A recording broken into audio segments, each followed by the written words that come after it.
So preparing for the Marilyn Matthews fried chicken, we're using coconut oil, red wine, cooking oil, violet sea salt, AM1 steak sauce, adobe all seasoning, and vanilla oat milk. We're using pre-seasoned chicken that's been marinating for 2 days, and it is going to go into this bowl. Here is the seasoned chicken in the bowl. We're using a cast iron pan that we will pre-season and add a little coconut oil. Here is our pan. I put a little adobo in the bottom of it and some coconut oil, which will start to melt.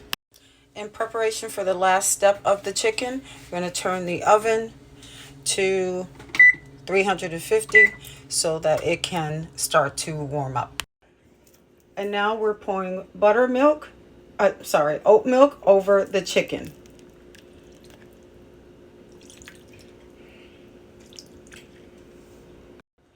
We're using 2 organic farm fresh eggs.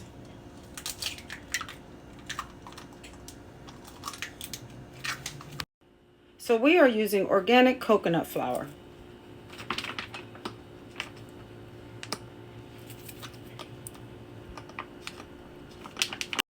And now we are seasoning the coconut flour. We're adding a little adobo. We're adding a little violet sea salt. And now we're adding a little bit of everything but the leftovers from Trader Joe's.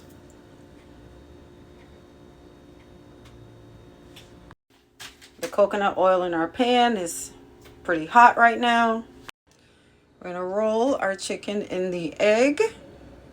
And now we're going to roll the chicken into the coconut flour, coating the chicken completely. And now our chicken goes into the hot coconut oil. You can hear it start to sizzle. Our chicken is now in the pan. We're going to actually cover it with aluminum foil because I like that instead of the traditional top.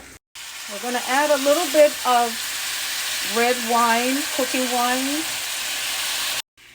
So about 5 minutes in, 6 minutes in, we're turning the chicken over. The chicken is really cooking. We're going to transfer the pan to our 350-degree oven. The chicken's been in the oven for about 10 minutes. We're going to put some A1 sauce on it and put it back. Here we have the Matthews Maryland fried chicken that was also put into the